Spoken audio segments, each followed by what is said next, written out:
Bharatda Sarkarna Nahasingna Maromdom Lepchaba Ngamnaba Amadi Senthok Leibaga Loinana Mioi Kayada Thabak Piba Ngamnanaba Hotnabada Mateng Oinaba Tongan ba Section Thorang Kaya Paikhatli Asigumba Thorang Sing Asigi Manungda Nahasingna Entrepreneur gi Lamda Khong Thangzilakpa Matamda Makoina Mateng Oinaba Amadi Lam Asida Mai Paknanaba Startup Scheme gi Makhada Tengbang Piri Manipurda Su English Singani Kunithoi dagi Startup 2.0 Chahi Mangagi Oina Chatnaduna Rajya Si Awang Nongpo ki Startup ki hub ama oinanaba thabak paikhatli scheme asigi makhada sale gi tengbang yauna tongan balamda sarkarna khangatlaba entrepreneur sing asida mateng piri naha singna maromdom lepchaba ngamnaba amadi senthok lambi leibaga loinana miyoi kayada thabak piba ngamnanaba hotnabada mateng oinaba sarkarna paikhatliba startup scheme asigi kanaba phangkraba Medellin gi managing director Dr. M Dayanandana Akashvani Imphal gi ipau kangbuda fongdoropo wafam khana nainaba asi haudringai gi mamangda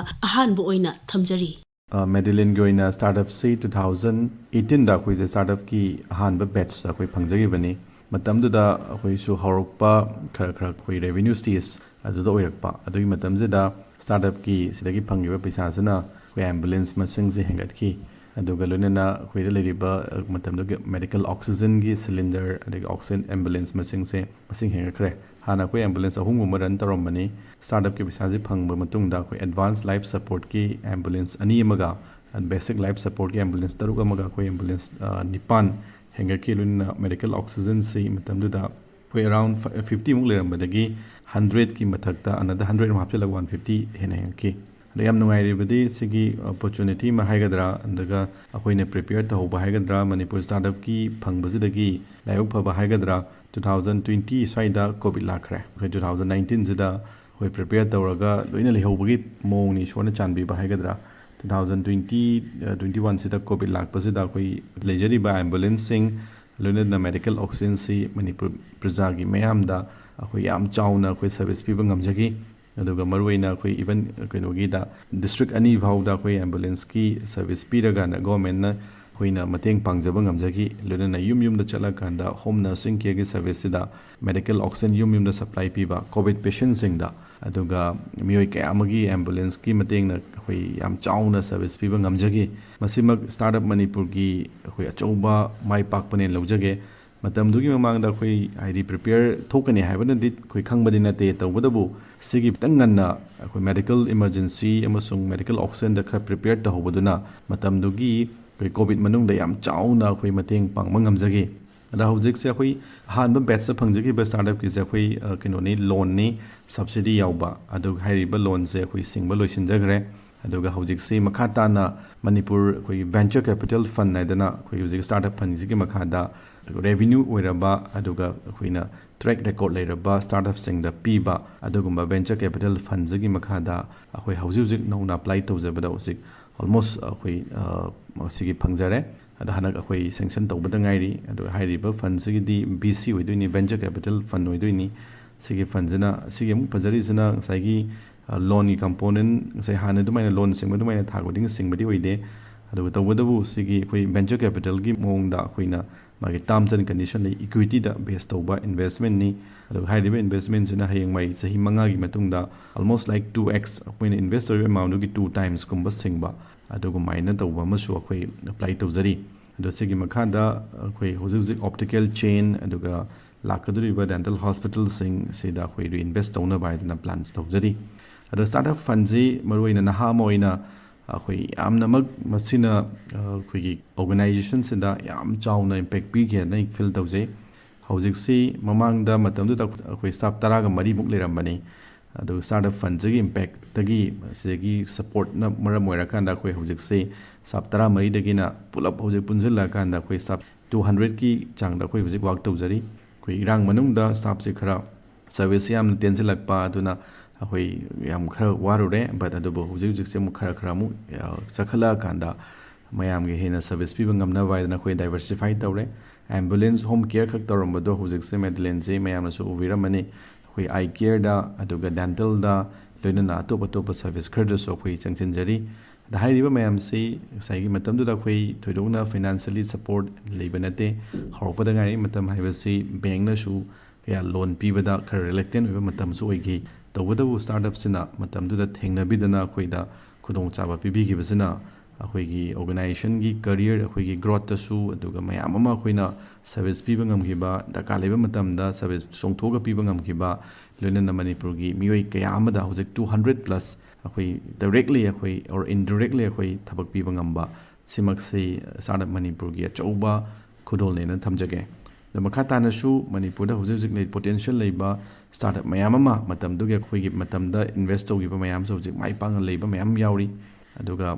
ꯃꯈꯣꯏ ꯅꯠꯇꯅ ꯂꯥꯛꯀꯗꯧꯔꯤꯕ ꯑꯩꯈꯣꯏꯒꯤ ꯅꯍꯥꯁꯤꯡꯗꯁꯨ ꯑꯗꯨꯒ ꯏꯅꯣꯚꯦꯇꯔꯁꯤꯡ startup ꯇꯧꯅꯤꯡꯕꯁꯤꯡ ꯂꯥꯛꯀꯗꯧꯔꯤꯕ next ꯖꯦꯅꯦꯔꯦꯁꯟꯗ ꯂꯥꯛꯀꯗꯧꯔꯤꯕ startup business ꯊꯋꯥꯏ ꯌꯥꯎꯕ ꯁ꯭ꯇꯥꯔꯠꯑꯞꯁꯤꯡꯁꯨ startup ꯃꯅꯤꯄꯨꯔꯅ ꯍꯦꯟꯅ ꯁꯄꯣꯔꯠ ꯇꯧꯕꯤꯔꯀꯥꯟꯗ ꯃꯅꯤꯄꯨꯔꯁꯤꯁꯨ ꯑꯩꯈꯣꯏ ꯅꯣꯠ ꯑꯣꯡꯂꯤ ꯑꯩꯈꯣꯏ ꯊꯕꯛ ꯄꯤꯕ ꯊꯕꯛ ꯊꯤꯕꯈꯛ ꯅꯠꯇꯕ ꯅꯍꯥꯁꯤꯡꯅꯁꯨ ꯃꯁꯥꯅ ꯃꯁꯥꯕꯨ ꯊꯕꯛ ꯄꯤꯖꯕꯒ ꯂꯣꯏꯅꯅ ꯃꯌꯥꯝ ꯑꯃꯁꯨ ꯖꯣꯕꯀꯤ ꯑꯦꯝꯄ꯭ꯂꯣꯏꯃꯦꯟ ꯖꯦꯅꯦꯔꯦꯁꯟꯁꯤꯗ ꯄꯤꯕ ꯉꯝꯕ ꯑꯣꯏꯁꯅꯨ ꯍꯥꯏꯗꯅ ꯑꯩꯒꯤ ꯁꯥꯏꯠꯇꯒꯤꯁꯨ ꯊꯝꯖꯒꯦ ꯑꯗꯨꯒ ꯂꯧꯈꯠꯄꯤꯔꯛꯏꯕ ꯑꯦꯛꯇꯤꯚꯤꯇꯤꯁꯤꯡꯁꯤ ꯁ꯭ꯇꯥꯔꯠꯑꯞ ꯃꯅꯤꯄꯨꯔꯒꯤ ꯀꯣꯟꯁꯦꯞꯁꯤ ꯑꯩꯈꯣꯏ ꯁ꯭ꯇꯥꯔꯠꯑꯞ ꯍꯥꯏꯔꯒꯗꯤ ꯃꯌꯥꯝꯅ ꯈꯟꯕꯤꯗꯣꯔꯤꯁꯦ ꯁ꯭ꯀꯦꯂꯦꯕꯤꯂꯤꯇꯤ ꯑꯣꯏꯕ ꯑꯗꯨꯒ ꯃꯥꯒꯤ ꯕꯤꯖꯤꯅꯦꯁꯇꯨꯒꯤ ꯄ꯭ꯔꯣꯐꯤꯇꯦꯕꯤꯂꯤꯇꯤꯒꯤ ꯀꯣꯟꯁꯦꯞꯁꯨ ꯌꯥꯝ ꯗꯔꯀꯥꯔ ꯂꯩꯌꯦꯅ ꯊꯝꯖꯒꯦ ꯑꯗꯨꯒ ꯌꯥꯝ ꯃꯔꯨ ꯑꯣꯏꯔꯤꯗꯤ ꯁꯤ ꯃꯇꯥꯡꯁꯤꯗ ꯁ꯭ꯇꯥꯔꯠꯑꯞ ꯃꯅꯤꯄꯨꯔꯅ ꯑꯩꯈꯣꯏꯅ ꯃꯔꯨꯑꯣꯏꯅ ꯄꯩꯁꯥꯈꯛ ꯅꯠꯇꯅ ꯑꯩꯈꯣꯏꯒꯤ ꯃꯦꯟꯇꯣꯔꯤꯡ ꯁꯄꯣꯔꯠ ꯄꯤꯕꯤꯕꯁꯦ ꯁꯤꯃꯗꯤ ꯌꯥꯝꯅ ꯑꯩ ꯑꯦꯄ꯭ꯔꯤꯁꯤꯌꯦꯠ ꯇꯧꯖꯩ ꯍꯧꯖꯤꯛ ꯑꯥꯏꯗꯤꯌꯥ ꯁ꯭ꯇꯦꯖꯇꯒꯤ ꯍꯧꯔꯁꯨ ꯑꯗꯒꯤ ꯔꯦꯚꯤꯅ꯭ꯌꯨ ꯁ꯭ꯇꯦꯖ ꯑꯣꯏꯔꯁꯨ ꯈꯔ ꯍꯦꯟꯅꯒ ꯍꯧꯖꯤꯛ ꯍꯧꯖꯤꯛ ꯄꯤꯔꯤꯁꯤꯒꯤ ꯃꯊꯛꯇ ꯏꯟꯚꯦꯁ ꯇꯧꯈꯤꯕꯈꯛ ꯅꯠꯇꯕ ꯅꯣꯏ ꯄꯩꯁꯥ ꯄꯤꯈ꯭ꯔꯦ ꯏꯟꯚꯦꯁ ꯇꯧꯈ꯭ꯔꯦ ꯍꯥꯏꯕꯈꯛ ꯅꯠꯇꯕ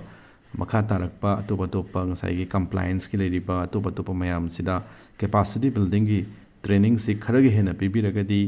ꯈꯔ ꯍꯦꯟꯅꯁꯨ ꯁꯛꯁꯦꯁ ꯔꯦꯠꯁꯤ ꯍꯦꯟꯒꯅꯤ ꯍꯥꯏꯗꯅꯁꯨ ꯊꯝꯖꯒꯦ ꯑꯩꯈꯣꯏ ꯑꯌꯥꯝꯕꯗ ꯊꯦꯡꯅꯔꯤꯁꯤ ꯄꯩꯁꯥ ꯄꯤꯈ꯭ꯔꯦ ꯏꯟꯚꯦꯁ ꯇꯧꯈ꯭ꯔꯦ ꯍꯥꯏꯔꯒ ꯑꯩꯈꯣꯏ ꯀꯩ ꯍꯥꯏꯇꯥꯔꯦ ꯇꯨꯃꯤꯟ ꯂꯩꯊꯣꯛꯈꯤꯕꯁꯨ ꯌꯥꯎꯕ ꯗꯧꯅ ꯊꯦꯡꯅꯖꯩ ꯃꯗꯨ ꯅꯠꯇꯕ ꯃꯅꯤꯄꯨꯔ ꯁ꯭ꯇꯥꯔꯠꯑꯞꯀꯤ ꯇꯧꯕꯤꯔꯤꯕ ꯑꯩꯈꯣꯏꯒꯤ ꯏꯟꯚꯦꯁ ꯇꯧꯈ꯭ꯔ ꯃꯇꯨꯡꯁꯤꯗ ꯄꯩꯁꯥꯗꯨꯗꯤ ꯄꯤꯕꯗꯤ ꯂꯥꯏ ꯄꯩꯁꯥ ꯃꯗꯨ ꯌꯥꯝ ꯂꯨꯔꯤꯁꯤꯁꯨ ꯄꯩꯁా ꯐꯪꯉꯀꯥꯟꯗꯅꯦ ꯑꯩꯈꯣꯏꯅ ꯄꯩꯁా ꯃꯥꯡꯉꯤꯁꯤꯁꯨ ꯑꯗꯨꯅ ꯑꯌꯥꯝꯕ ꯄꯩꯁꯥꯁꯦ ꯃꯥꯡꯗꯅꯕ ꯃꯔꯨꯑꯣꯏꯅ ꯑꯩꯈꯣꯏꯒꯤ ꯀꯝꯄꯅꯤꯁꯤꯡꯁꯤꯗ ꯑꯅꯧꯕ ꯐꯥꯎꯟꯗꯔꯁꯤꯡ ꯁ꯭ꯇꯥꯔꯠꯑꯞ ꯑꯣꯅꯔꯁꯤꯡꯁꯤꯗꯤ ꯕꯤꯖꯤꯅꯦꯁ ꯇꯧꯔꯒꯦꯅ ꯊꯣꯛꯂꯛꯄꯅꯤ ꯕꯠ ꯒꯣꯔꯃꯦꯟꯒꯤ ꯂꯩꯔꯤꯕ ꯔꯨꯜꯁꯤꯡ ꯂꯣꯁꯤꯡ ꯂꯦꯕꯔ ꯂꯣꯁꯤꯡ ꯀꯝꯄ꯭ꯂꯥꯏꯟꯁꯦꯁꯁꯤꯡꯁꯦ ꯀꯥ ꯍꯦꯟꯅ ꯑꯩꯈꯣꯏꯒꯤꯈꯪꯉꯒ ꯂꯥꯛꯄ ꯀꯌꯥ ꯑꯣꯏꯗꯦ ꯑꯗꯨꯅ ꯃꯈꯣꯏꯒꯤꯗꯃꯛꯇ ꯑꯗꯒꯤ ꯈꯟꯈ꯭ꯔꯕꯁꯤꯡ ꯑꯗꯒꯤ ꯑꯩꯈꯣꯏꯒꯤ ꯈꯜꯂꯛꯀꯗꯕꯁꯤꯡ ꯗꯦꯟ ꯍꯧꯖꯤꯛ ꯍꯧꯖꯤꯛ ꯇꯧꯔꯤꯕꯁꯤꯡꯁꯤꯒꯤ ꯄꯨꯂꯞꯀꯤ ꯑꯣꯏꯅ ꯑꯩꯈꯣꯏ ꯌꯥꯝꯗ꯭ꯔꯕꯁꯨ ꯀ꯭ꯋꯥꯇꯔ ꯈꯨꯗꯤꯡꯒꯤ ꯑꯃꯨꯛꯇꯪ ꯑꯣꯏꯔꯁꯨ ꯑꯩꯈꯣꯏ ꯎꯅꯔꯒ ꯑꯩꯈꯣꯏꯒꯤ ꯀꯦꯄꯥꯁꯤꯇꯤ ꯕꯤꯜꯗꯤꯡꯒꯤ ꯇ꯭ꯔꯦꯅꯤꯡꯁꯤꯡ ꯃꯔꯨꯑꯣꯏꯅ ꯀꯝꯄ꯭ꯂꯥꯏꯟꯁꯀꯤ ꯃꯇꯥꯡꯗ ꯑꯗꯒꯤ ꯇꯣꯉꯥꯟ ꯇꯣꯉꯥꯟꯕ ꯂꯩꯔꯤꯕ ꯏꯁꯨꯁꯤꯡꯒꯤ ꯃꯇꯥꯡꯗ ꯑꯩꯈꯣꯏꯒꯤ ꯈꯨꯗꯣꯡꯆꯥꯕꯁꯤꯡ ꯈꯔ ꯍꯦꯟꯅ ꯑꯃꯨꯛꯀ ꯍꯦꯟꯅ ꯅꯩꯅꯕꯒꯤ ꯈꯨꯗꯣꯡꯆꯥꯕ ꯈꯔ ꯍꯥꯞꯆꯤꯟꯕꯤꯔꯒꯗꯤ ꯍꯦꯟꯅ ꯑꯩꯈꯣꯏꯒꯤ ꯁꯛꯁꯦꯁ ꯔꯦꯠꯁꯤ ꯈꯔ ꯍꯦꯟꯒꯗ꯭ꯔꯥ ꯍꯥꯏꯗꯅ ꯈꯟꯖꯩ ngasi hairiba scheme asigi makhada sarkarna entrepreneursingda piriba tengbangsing matau karamna scheme asi phangani amadi atopa scheme asiga mari lainaba wafamsing khangminanaba Akashvani Imphal gi studio da Manipur Sarkar gi planning department gi director Dr.Rk.Radhesana Devi lengsinduna leire director bu taramna ukchari thagatsare hanbada thauramasi gi wahaudo oina Madam na startup scheme haibasi karino rajya sida startup sing haudokiba amadi masina piriba kanaba singse sigi matangda khara tentakna thambiyu madam ahanba maktada aihakpu startup scheme gi matangda wafang khara thambinaba khudongjaba pibirakpagi All India Radio Imphal bu haininga leitana thagatsari tabiriba punamaksu khorumjari startup scheme 2.0 ase startup policy 2022 gi makhada January tang 13 2023 da hudokhi Manipuri startup scheme 2.0 ase 2018 dagi haurakhiba Manipuri startup scheme 1.0 gi makha satharakpa scheme amani scheme asigi pandamdi Manipur bu Northeast state singi marakta masak thokpa startup hub ama oina pukhatnabani Manipuri startup scheme gi maroiba thodang ama panjaba taragadi Nahasing, Nupising, Amasung, Kungangi Shotharaba Praja Singbu, Job Seeker Dagi, Job Creator, Ontokpaduni. Sam Naharabada, Sarkarna, Mipung Kuding Makpo, Gomengi Tabak Biba Haibase, Awaba Tabak Ama Oibanina. Start of Ki, Matingna, Makoibu, Tabak Bibangamba, Successful Entrepreneur Ama Ohen Baduni. startup scheme gi matangda khoi ahan ba horokiba startup 1.0 gi matangda su haibi khre duwa 2.0 la e hausi adu madam scheme asigi kana ba loning ba entrepreneur singna matau karamna scheme asigi da mak darkhas thagani aduga hairiba entrepreneur adugi laifam thokpa criteria sina kari kari oigani haibasigi matangda su matek amtang thambiu haizake hangbiriba wahang asigi pakum lakjadringaida manipur startup scheme gi maruiba makhal mari edu samlapna panjaramge ahan bada idea category ani shubada revenue category ahum shubada stand up category amasung mari shubada chief ministers entrepreneurship support scheme samna hairabada CMESS hairiba scheme sing ase manipur da domicile oiba masagi jahi 19 dagi 35 phawgi manungda leiba mioi amana online da darkas pishan bayagani idea stage category gi damaktadi applicant adu innovative natraga scalable business idea leiba mioi oigadavani kanagumba mioi amana mahaki oijaba profitable business idea duna profitable enterprise oigani haina thajaba leiragadi idea stage category da online da apply toba yagani hairiba kanglup asida lupa lakh ahum phawbagi grant asi government na installment ani thokna pigani lupa lakh ama makhai gi installment ani thokna pigadabani matang asida panjaning badi ahan bagi lupa lakh ama makhai gi grant ase business prototype ama sagatna bani grant ase pidringaida selected applicants numit kunthra dagi nipumanga phawbagi incubation training pigani government na khangkatlaba incubation center sing dagi successfully training loiraga certificate phanglaba matungda oigani yam nungai khoigi startup scheme lairiba mayam asi khoigi entrepreneur sing asina kamaina thagani natraga na masi kana basi kamaina phangani haibagi matangda khoigi thabam haitare ne adu phawba yauna khoigi director na takpire adu midam sigi se sarkar na miyam amadi haurak liba naha singda grant yauba loan yauna tongan tongan ba mateng sing pibagi scheme asi chahi kya gi mamangdagi leptana chatharakli masida ekhoina thengnajabasi grant sing asi lokthokraba matungda loan sing daba amadi makhoina changsilliba lamaduda mapung phana thabak tawdabagi pausi marak marakta tadaba nate masigi matangdadi director gi oiba mod khara thambiyo pane akogi manipur startup scheme asidi akogi bank ki mateng haibadi bank ki active cooperation ga loina na pangthokpa scheme amani maramde hairiba scheme asida mapung oiba funding pattern panjaba taragadi bank ki loan sina 65% oiba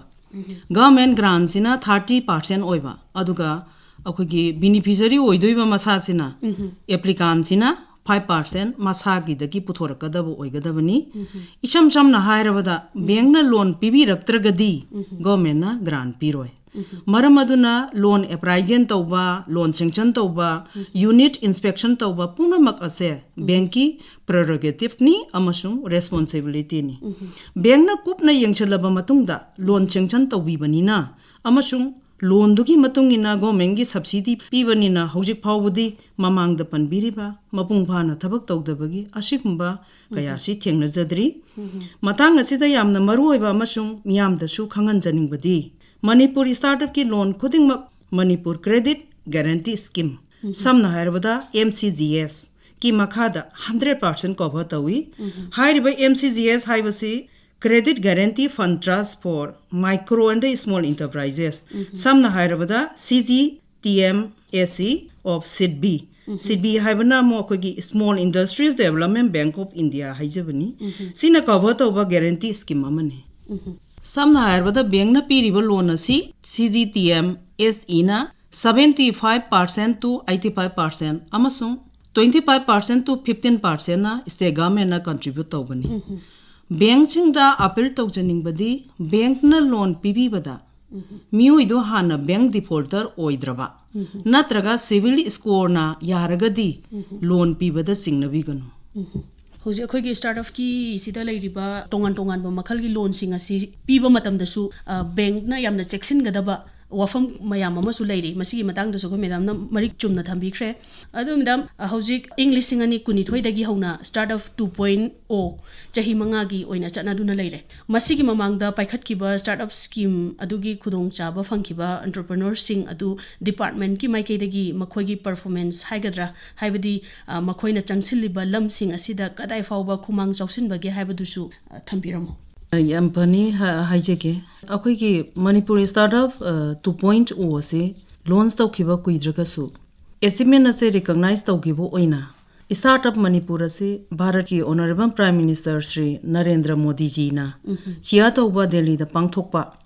5th edition of the DPIIT state startup ecosystem ranking on national startup day koi gi 16 January da 2026 da manipur ase apik pa state haibati population 1 crore gi makha da leiba singi manungda leader ni haina declare tawkhrabani akoi gi manipur gi local innovator sing startup sing si hena strengthen taunabagi pamdan zu DG sapne 2.0 akoi gi Ministry of Electronics and the Information Technology Government of India ge support makhada notice ki woni Imphal da honorable Chief Minister Manipur Sri Waikhom Singhana 17th February 2026 da launch tawkhre akoi gi Manipur startup 2.0 gi makhada success oikraba startup sing chu laikhre makhoi kharagi maming panjarabada akoi gi ahanbada Akumen Artificial Intelligence Private Limited ani shubada Ingelai Paper and the Print Private Limited ahum subada Tantha Entertainment Private Limited mari subada Adbal Solutions Private Limited manga subada Mediland Ventures Private Limited aroi bada Taret Foods Private Limited asina singba singse laikhrabani yam nungaije akhoi gi manipur gi startup 2.0 lak pasida akhoi gi manipur da leiriba local entrepreneur sing da kanaba sukki matik piba aduga akhoi gi leijariba company sing hojik panbi khiba madam na Ingelai Paper and Print Private Limited adagi Tantha Entertainment na chingba kaya da kanaba kya se pibirame masi akhoi na su khangjin bada loina kana gani aduga makhata na startup sing thabining ba sing da ju hena makhoi da ihul hapa haibado oigadori bane aduga akhoi gi hojik leiriba Chief Minister Entrepreneur Support Scheme gi makhada hojik relief camp sing da leiriba IDP sing da maromdom lepchaba ngamnaba kari thabak lokhatpa leikhrabagi haibagi matang sida su khara thambiramu o phane akoina hana dagi IDP ki matang se akoi gi mayam da khangan janing bagi matang du da so akoi adum haijage akoi hana dagi phongdok janing bani hojik pawda CMESS ki makhada akoi IDP punna samli yankhai ma thoise akoi gi IDP startup amamam da rupa lishing yankhai support pi khre support ching chigi manung da akoi gi 70% bank loan ni lishing yankhai chi gi manung da aduga 30% na government subsidy ni shumaina akoi ji total project cost crore aniga lakh 13 gi manung da loan component si crore amaga lakh 9 aduga government subsidy oina pi khibasina lakh humdoi ni ahan bagi oina IDP singda lupa lishing yankhai ge support piri basi gi pandam di bank ka samna halaga bank ki financial discipline singse tambi bani akhoi gi lishing yankhai chi gi manungda akoina 70% bank loan component pi basina phajana repayment tawkhraba matung akhoi gi general CMESS have di sigi makhadana akhoi si rupa lakh 10 sigi sida moise amuk apply toba yarani koi gi repayment tokhragadi aduga loan mapung phana repayment tawgraba IDP sing oiragadi CMESS ta apply toba yagani aduga makhoibu akoina special provision amagi makhata na mung sarkar na moigi damakta akoi lokhat payaba lokhatlaga khanagani CMESS scheme gi makha sida akoina amuk IDP singi damakta akoi selected successful startup entrepreneur taret lokhatlaga short term training based on skill development se akoi IDP punna chahum marphuni thoida makoi gi business singda sahi amagi employment piduna lagli sumaina akoi jata jarakmani IDP gi damakta DC program sim yam nuaise akoi gi 2023 English singani kulhumdoi gi method tagi horaga mayu makai mai thado pikibina maram oiraga hojik phawba relief camp sing da ꯂꯩꯔꯤꯕ IDP ꯁꯤꯡꯒꯤꯗꯃꯛꯇꯁꯨ ꯑꯩꯈꯣꯏꯒꯤ ꯍꯧꯖꯤꯛ ꯍꯥꯏꯔꯤꯕ ꯁ꯭ꯀꯤꯝꯁꯤꯡ ꯑꯁꯤ ꯀꯥꯟꯅꯕ ꯑꯗꯨꯛꯀꯤ ꯃꯇꯤꯛ ꯐꯪꯍꯟꯕꯤꯔꯝꯃꯤ ꯑꯗꯨꯒ ꯑꯔꯣꯏꯕ ꯑꯣꯏꯅ ꯑꯩꯈꯣꯏ ꯗꯥꯏꯔꯦꯛꯇꯔꯅ ꯃꯤꯌꯥꯝꯗ ꯃꯔꯨꯑꯣꯏꯅ ꯍꯧꯔꯛꯂꯤꯕ ꯑꯣꯟꯇꯔꯄ꯭ꯔꯤꯅꯣꯔꯁꯤꯡ ꯑꯁꯤꯗ ꯊꯝꯕꯤꯅꯤꯡꯕ ꯋꯥꯐꯝꯁꯤꯡ ꯃꯇꯦꯛ ꯑꯃꯇꯪ ꯊꯝꯕꯤꯔꯝꯃꯨ ꯍꯣꯏ ꯐꯅꯤ ꯊꯝꯖꯒꯦ ꯑꯩꯈꯣꯏꯒꯤ ꯃꯊꯛꯇ ꯄꯟꯈ꯭ꯔꯤꯕ ꯁ꯭ꯀꯤꯝꯁꯤꯡ ꯑꯁꯦ ꯑꯥꯏꯗꯤꯌꯥ ꯁ꯭ꯇꯦꯖ ꯅꯠꯇꯅ ꯑꯇꯩ ꯀꯦꯇꯦꯒꯣꯔꯤꯗꯤ ꯄ꯭ꯔꯥꯏꯚꯦꯠ ꯂꯤꯃꯤꯇꯦꯗ ꯀꯝꯄꯦꯅꯤ ꯅꯠꯇ꯭ꯔꯒ ꯂꯤꯃꯤꯇꯦꯗ ꯂꯥꯏꯕꯤꯂꯤꯇꯤ ꯄꯥꯔꯠꯅꯔꯁꯤꯞ ꯑꯣꯏꯒꯗꯕꯅꯤ ꯃꯔꯝ ꯑꯗꯨꯅ ꯑꯥꯏꯗꯤꯌꯥ ꯁ꯭ꯇꯦꯖ ꯁ꯭ꯇꯥꯔꯠꯑꯞ ꯑꯃꯁꯨꯡ ꯂꯣꯀꯦꯜ ꯏꯟꯇꯔꯄ꯭ꯔꯤꯅꯔ ꯄ꯭ꯔꯣꯄ꯭ꯔꯥꯏꯇꯔꯁꯤꯞ ꯑꯣꯏꯅ ꯐꯪꯁꯟ ꯇꯧꯔꯕ ꯁ꯭ꯇꯥꯔꯠꯑꯞꯁꯤꯡꯒꯤꯗꯃꯛꯇꯗꯤ CMESS ꯍꯥꯏꯕ ꯀꯦꯇꯦꯒꯣꯔꯤꯒꯤ ꯁ꯭ꯀꯤꯝ ꯑꯁꯤꯗ ꯑꯦꯄ꯭ꯂꯥꯏ ꯇꯧꯕꯤꯌꯨ ꯍꯥꯏꯔꯤꯕ ꯁ꯭ꯀꯤꯝ ꯑꯁꯤ ꯔꯦꯚꯤꯅ꯭ꯌꯨ ꯅꯠꯇ꯭ꯔꯒ ꯚꯦꯟꯆꯔ ꯁ꯭ꯀꯤꯝꯗ ꯑꯞꯒ꯭ꯔꯦꯗ ꯇꯧꯅꯕꯒꯤ ꯑꯃꯠꯇ ꯉꯥꯏꯔꯕ ꯑꯦꯛꯁꯂꯔꯦꯁꯟ ꯄ꯭ꯔꯣꯒ꯭ꯔꯥꯝ ꯑꯃꯅꯤ ꯄ꯭ꯔꯥꯏꯚꯦꯠ ꯂꯤꯃꯤꯇꯦꯗ ꯀꯝꯄꯦꯅꯤ ꯅꯠꯇ꯭ꯔꯒ ꯂꯤꯃꯤꯇꯦꯗ ꯂꯥꯏꯕꯤꯂꯤꯇꯤ ꯄꯥꯔꯠꯅꯔꯁꯤꯞ ꯑꯣꯏꯗ꯭ꯔꯤꯕ ꯀꯥꯡꯕꯨꯅ CMESS ꯑꯁꯤꯗ ꯑꯦꯄ꯭ꯂꯥꯏ ꯇꯧꯕꯤꯔꯒ ꯈꯨꯗꯣꯡꯆꯥꯕꯗꯨ ꯊꯤꯟꯊꯕ ꯇꯧꯗꯅ ꯂꯧꯕꯤꯌꯨ IDPꯁꯤꯡ ꯍꯧꯖꯤꯛ ꯔꯤꯂꯤꯐ ꯀꯦꯝꯞꯇ ꯂꯩꯕꯤꯔꯤꯕꯁꯤꯡꯁꯨ CMESS ꯁ꯭ꯄꯦꯁꯦꯜ ꯁꯄꯣꯔꯠ ꯐꯣꯔ IDPsꯀꯤ ꯃꯈꯥꯗ ꯂꯨꯄꯥ 50,000ꯒꯤ ꯐꯥꯏꯅꯥꯟꯁꯤꯌꯦꯜ ꯁꯄꯣꯔꯠ ꯑꯁꯦ ꯍꯧꯖꯤꯛꯁꯨ ꯑꯗꯨꯝ ꯑꯦꯄ꯭ꯂꯥꯏ ꯇꯧꯕ ꯌꯥꯔꯤ ꯑꯗꯨꯒ ꯃꯁꯥꯒꯤ ꯕꯤꯖꯤꯅꯦꯁ ꯑꯥꯏꯗꯤꯌꯥ ꯂꯩꯕ IDPꯁꯤꯡꯅꯁꯨ ꯁ꯭ꯀꯤꯝ ꯑꯁꯤꯒꯤ ꯃꯈꯥꯗ ꯑꯦꯄ꯭ꯂꯥꯏ ꯇꯧꯕꯤꯗꯨꯅ ꯈꯨꯗꯣꯡꯆꯥꯕ ꯑꯁꯤ ꯂꯧꯕꯤꯌꯨ ꯌꯥꯝ ꯅꯨꯡꯉꯥꯏꯖꯩ ꯑꯩꯈꯣꯏꯒꯤ ꯚꯥꯔꯠ ꯁꯔꯀꯥꯔꯅ ꯚꯥꯔꯠꯇ ꯂꯩꯔꯤꯕ ꯏꯟꯈꯠꯂꯛꯂꯤꯕ ꯅꯍꯥꯁꯤꯡ ꯑꯣꯟꯇꯔꯄ꯭ꯔꯤꯅꯣꯔꯒꯤ ꯂꯝꯁꯤꯗ ꯍꯦꯟꯅ ꯈꯨꯃꯥꯡ ꯆꯥꯎꯁꯤꯜꯂꯤꯕ ꯅꯍꯥꯁꯤꯡꯗ ꯊꯕꯛ ꯀꯌꯥ ꯄꯤꯅꯕꯒꯤ ꯄꯥꯟꯗꯝꯗ ꯁ꯭ꯇꯥꯔꯠꯑꯞ 2.0ꯒꯤ ꯃꯈꯥꯗ ꯑꯩꯈꯣꯏ ꯂꯤꯁꯥꯡ ꯁꯤꯠꯅ ꯄꯥꯏꯈꯠꯂꯛꯄ ꯊꯕꯛ ꯊꯧꯔꯝꯁꯤꯡꯒꯤ ꯃꯇꯥꯡꯗ ꯑꯩꯈꯣꯏꯒꯤ ꯄ꯭ꯂꯥꯅꯤꯡ ꯗꯤꯄꯥꯔꯠꯃꯦꯟꯠꯀꯤ ꯗꯥꯏꯔꯦꯛꯇꯔ Dr.Rk.Radhesana Devi ꯑꯩꯈꯣꯏꯒꯤ ꯁ꯭ꯇꯨꯗꯤꯑꯣꯗ ꯂꯦꯡꯕꯤꯔꯛꯇꯨꯅ ꯃꯇꯝ ꯈꯔ ꯀꯥꯏꯊꯣꯛꯄꯤꯕꯒꯤꯗꯃꯛꯇ ꯑꯀꯥꯁꯕꯥꯅꯤ ꯏꯝꯐꯥꯜꯒꯤ ꯃꯥꯏꯀꯩꯗꯒꯤ ꯍꯥꯏꯅꯤꯡꯉꯥꯏ ꯂꯩꯇꯅ ꯊꯥꯒꯠꯄ ꯐꯣꯡꯗꯣꯛꯆꯔꯤ ꯑꯗꯨꯒ ꯂꯣꯏꯅꯅ ꯑꯀꯥꯁꯕꯥꯅꯤ ꯏꯝꯐꯥꯜꯒꯤ ꯃꯌꯥꯝꯕꯨꯁꯨ ꯑꯩꯒꯤ ꯃꯥꯏꯀꯩꯗꯒꯤ ꯊꯥꯒꯠꯆꯕ ꯐꯣꯡꯗꯣꯛꯆꯔꯤ